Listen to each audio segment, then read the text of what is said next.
I mean, we gotta jump into it. I wanted to be here last week to do quick tag, but as of late, the whole tag squad has been pretty fucking busy, but it's all good. We're here this week. Dynamite, AEW in general, has been firing off on all cylinders. I mean, it has been completely consistent. I mean, last week alone had, from top to bottom, we had match. Now, granted, all matches weren't good matches last week, but it's all good.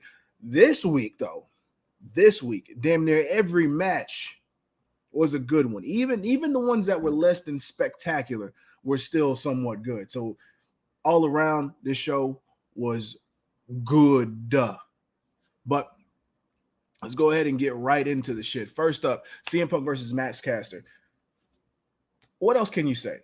CM Punk has been a fantastic worker since his fucking return. He may be better now than he was before. That's still debatable because, I mean, depending on the style that you work. I mean, you can say the same thing about Edge over in WWE, but the thing about the Acclaimed, for one, they need to find a way to get them in the main event scene as far as the tag titles are concerned. They need some fucking gold, or they need to be competing at a high level with the major players in that realm, because I just don't want their talent and their charisma to be underutilized. And that's not to say that they're being underutilized at the moment. They're in their wheelhouse, but it's going to get to a point where you're going to have to slot them in somewhere, because one thing you don't want is for them to get stale to the point to where you don't see them going anywhere. Primarily how Dolph Ziggler had been treated in WWE for years and years and years, which we'll come back to that later on. But yeah, this is a good one. I mean, there's not much to say about this other than it was just a fairly good match between the two. It was solid. So next up, we talk about a good one. Fantastic. Now, a lot of people will say that Jay Lethal has not been used correctly. I would agree with that. But here's the thing. There may be something with this. Now, as I watched the match, there was the assumption that I was like, maybe he'll do something with Blackpool Combat Club.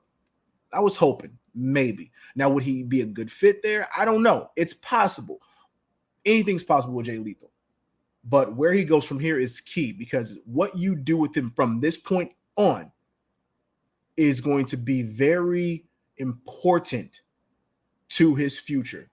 Because at this point, he's lost plenty of marquee matches. And I say plenty, even though he's had a few. But when you think about him coming in and having a shot at the TNT championship and then losing that, him coming in and losing this with Mox. I think he had a match with Brian. I can't remember. I could be wrong. If I am, comment down below and let me know, correct me. But losing this match, even though it was a very good match between these two, it still can hurt him. So what you do at this point moving forward is very important to him, because if you do it wrong, it is going to be completely detrimental to Jay Lethal's future within AEW. Now, you could do something in Ring of Honor with him, so who knows? Supercard of Honor could be something fantastic this weekend for him if he is slotted in that show. If not, then who knows? But still, fantastic match. A good win with Mox. Now, this whole thing with FTR and the Gun Club ass boys, and as well as this whole thing with FTR being woven in with the whole Pinnacle shit with MJF and Wardlow, I like the stuff that's going on with the Pinnacle thing, because there's still that question mark of, hey, is the Pinnacle okay? Is everything going to be fine with them? And it seems like there's some cracks within the foundation of the Pinnacle. So I'm interested to see where that goes, because I was asking the questions the past few weeks because it seemed like they were pushing FTR to be faces. And I'm not against it. FTR work very well as heels, but they also happen to work very well as faces, because it's just the style that they have. And they're just a good fucking tag team. you know. So in this instance, I'm not so sure where they go. I'm pretty sure they're going to detach themselves from the Pinnacle. It makes the most sense based on the way that the way the MJF is acting, and it doesn't seem like they fit that mold at the moment.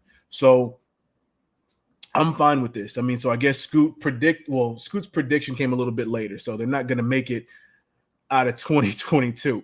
So we'll see what happens with them. But now with FTR and the Gun Club, I like how Colt and Austin Gunn are doing. I like their evolution, for lack of a better term, because it seems like they're starting to find their groove. They're starting to get into where they need to be within this roster. So they're basically making their spot their own. So now the only problem I have with that, because I can see them being like that cheeky team that wins the tag titles eventually, but the problem is that now that you have 2.0 on the roster, both of these teams kind of fit that same mold. They seem to be that kind of just chicken shit hill team that can potentially win the big one. They can work when they want to, but 9 times out of 10, they're going to be the ones to take the L and be there for the comic relief parts of the matches. So now, unless things with the JAS tend to take them into a more serious route and they work a more serious style and they're not as, the chicken shit comedic hill, which I wouldn't mind seeing, because I think they're, again, 2.0, bro. So we'll see what happens there. Of course, FTR goes over. No surprise there. Again, more of animosity between FTR and MJF after the win. Wardlow, of course, showed up. So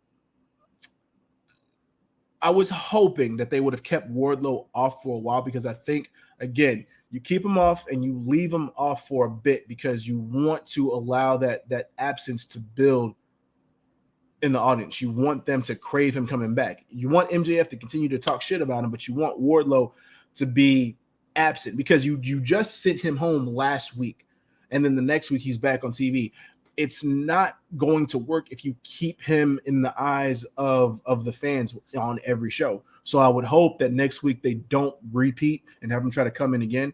So just leave him away. It's okay. Let us forget about him for a little bit. Set it, forget it, and take him off. Have somebody else take that slot for a little bit. Take that time, and then have him come back to get his revenge and have that match with MJF. So now, speaking of the Jericho Appreciation Society, still a stupid fucking name.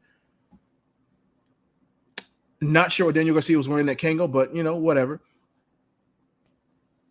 This, I hate that it was almost a rehash, because I mean I get the running joke, because the Inner Circle did it to the Pinnacle when the Pinnacle took over their locker room, and it was fun and funny last week when they looked behind the curtain and checked and said, nobody there, a bunch of nothing.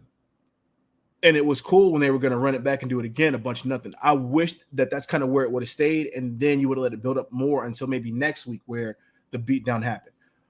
But they pulled the trigger this time. Now, I don't know how I feel about the JAS going over on Santana, Ortiz, and Kingston. But at the same time, it makes sense, because you don't want them to look weak, especially against, the odds of having it 3 against 5. Clearly, the ones with the better numbers are going to take the win on that one. So,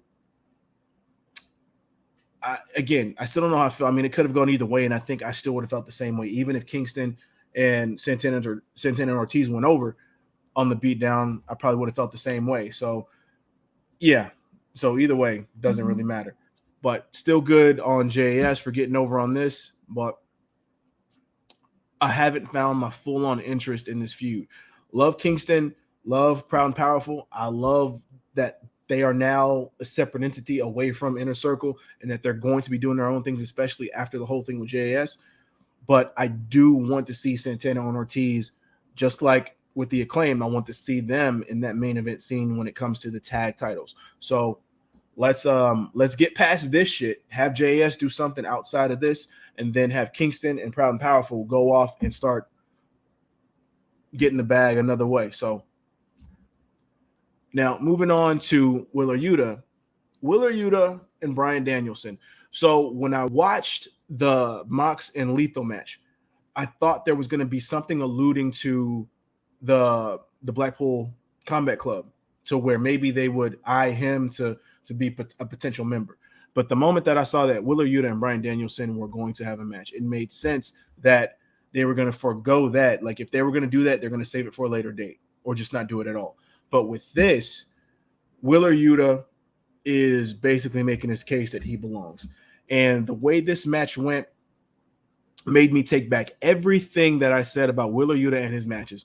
Like when we did it was either a quick tag for AEW or it was a tag me in, where I talked about his second match with Mox went on too long, because I felt that his first match that he had with Moxley came in, hit him with the paradigm shift, and that was over. But the second match, they went a little bit longer, and Willy Yuta got more time. This in itself, yeah, it made more sense. And this is why I brought up the whole Dolph Ziggler reference, because this is how you make losses for a character matter. Because the whole time I was convinced that he just didn't belong there. He was with the best friends. You know, he was meant to take the L's every time. But as everything progressed, and me looking back on it now, he was basically always as good as he is. But the problem is they had it to where the best friends were the ones holding him back. And I like the way that they tell that story, because it makes sense for everything that's going on now. So it's not that he wasn't as, you know, he wasn't good in the ring, or he wasn't a good professional wrestler. It's just the fact that he couldn't do what he couldn't reach his full potential under the tutelage of an Orange Cassidy or a Chuck Taylor. So I'm glad that they kind of flipped it this way, because it really could have gone complete left field with the whole, like how Dolph Ziggler had been treated over the years, where he had loss after loss after loss after loss after loss. And now that he won the NXT championship, it's like, oh, it doesn't matter. He got it. Big whoop-de-doo. That's the way that people look at it now. And I'm glad that AEW found a way to make it work for their characters, where if they do happen to have a loss after loss after loss, it's made up and it makes sense in the long run. Again, long-term storytelling. That's what we're here for. And I think that's one of the main reasons why people can actually trust AEW to do what they do without having to criticize them, because they find a way to make things make sense and not to make the fans look fucking stupid when it happens. So, yeah, so good on that. Danielson obviously goes over with a fantastic showing from Wheeler Yuta. Now, I didn't expect him to spit all in Danielson's face during the kicks, but it was a good image. Pretty disgusting, but good image nonetheless. Still loved the match. Loved Wheeler Yuta showcasing. I would hope that this is going to be built on again for next week, or potentially on Rampage. So we'll have to see what happens there. Now, this is where I'm almost kind of mad, because I was going to do I was going to record a Dizzle moment today, and I was going to talk about this particular thing, both with Toni Storm as well as Nixon Newell, Tegan Knox, for those of you who don't know, and then Athena and Bermoon, for those of you who don't know, where there were potential talks between Toni Storm and AEW very strongly. It was interest on both sides. Now with Athena, there are talks, but they're very minor. And of course, Nixon Newell, there aren't really talks. She's just having issues with her visa to get over this way. So I'm pretty sure 2 out of 3 are for sure AEW bound, and all 3 are potentially AEW bound. So we'll have to see what happens there. But now to this match, the Bunny, Toni Storm. Now I knew when they had question mark, Bunny versus question mark, I knew Bunny wasn't going over. I mean, that was obvious. Now I wasn't sure, like when I seen it, I wasn't sure if that was going to be Toni Storm. And when it happened, it was like, oh, okay, wow. So Toni Storm looks fantastic. She has lost a considerable amount of weight since leaving WWE. And she looks good, but I think it's the same case as it was with Ruby Soho, where you come in and I don't want to say necessarily ring rust, but it's like coming into a new atmosphere and trying to figure out the way that things work. And it's not that it was a bad match, it's the fact that it was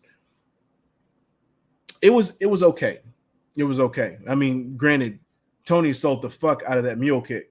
So that was good.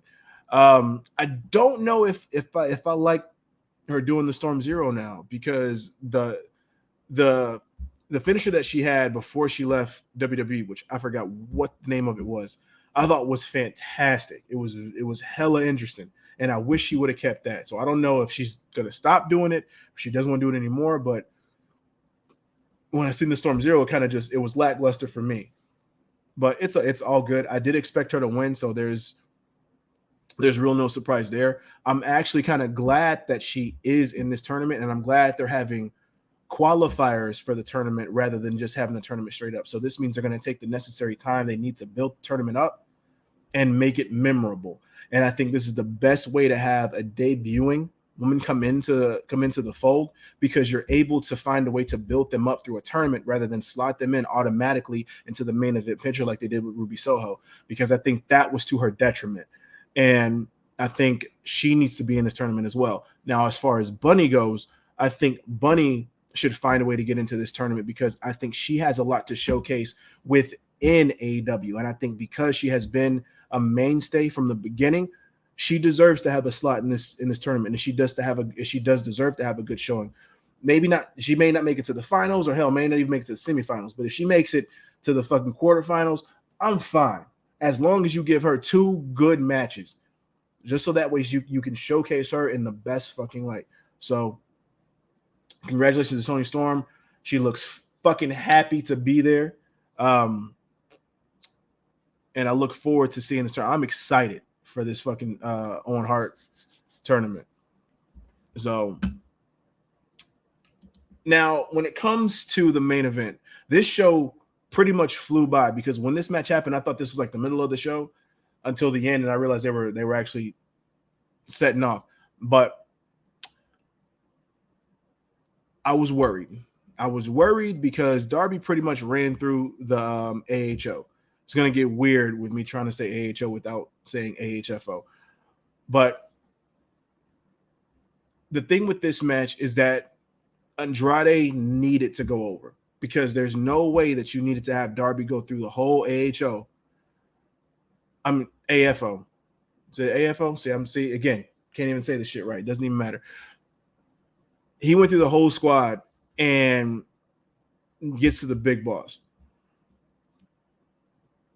Andrade, because of the fact that he had been taking unnecessary losses, like to Cody, for instance, to unnecessary losses in tag matches, he needed this win because he needed to set the pace for this new stable. And if you're gonna have a stable, and I hate that he took over this stable for Matt Hardy, because it just left the bad taste in everybody's mouth when Matt Hardy had the HFO, because it was a nonsensical group that really meant nothing, that really brought everybody else down way below what their natural levels were. And now it can be salvaged, of course, but it's going to be a tough fight. Now, it does help that Butcher and Blade look fan-fucking-tastic. And I think Private Party needs to ditch the bright colors. I think they need to have just a cool, just seamless look that's standard across the board. But in this match, Darby being Darby, I love the fact that Andrade started off the match the way Darby would have. And I like the fact that there wasn't a lot of interference, because that could have ruined it as well. Now, granted, interference, of course, it's inevitable. It did happen, but closer to the end. And, of course, you get the obligatory Hardys run in, which is not bad. Last week, I have kind of softened on the whole Hardys being there. More so on Jeff rather than Matt. Matt, I'm not so sure where I'm at, because I don't think I want them to be the Hardy Boys. I think I want them to be something different. I don't want the rehash of what WWF created. I want them to do their own thing, and I don't want them to have to pander to what everybody is used to. I want them to do something completely. And I know me saying that is contradictory to the whole Hardy Family Office thing, but you want something from them that's going to work naturally, that you can build on to where it just meshes well and works. The imagery that I got with Jeff Hardy coming off and doing the Swanton Bomb onto the table last week was perfect. That's when I saw something different. And it's like he can work good as a singles competitor, which is fine. But if you want to put them in the tag team, I want to do something different. I want them to do something different than what they did in WWE. I don't want them to be the Hardy Boys. They have the name Hardys, obviously, but I don't want them to be the Hardy Boys. I want them to be something else other than what we've seen for the past few decades. So, but that is what it is, and that's how AEW went off the air with that main event. Darby going over, being attacked and being helped and saved by the Hardys. So I'm pretty sure this is not over, obviously, and we'll see more of this in the future. Where this goes, I don't know, but I need it to be over fast so that way Darby can do what he does, Hardys can do what they do, and then we can see some salvageability happening within the AFO. Got it that time. But regardless of the fact, this is what it is. This was Quick Tag. So again, whether you loved it, hate it, don't forget to rate it, thumbs up, thumbs down, leave all your comments, concerns, questions down below. You see everything crawling on the tag, you see everything rolling on the crawl. So go ahead and hit us up, follow us there, whatever. Hit that notification bell for all the things that we have coming up. Whatever videos pop up, go ahead and watch that shit so that way you don't miss it. Most importantly, hit that mother effing subscribe button, tag that mother effing subscribe button, and again, bid you all adieu. And until you see this handsome face, hear this immaculate voice, until next time, you beautiful, beautiful mother effers. Tag the fucketh out. Dollars make a way to make a change. Gotta be insane to make them same mistakes again. So I'm switching lane to lane.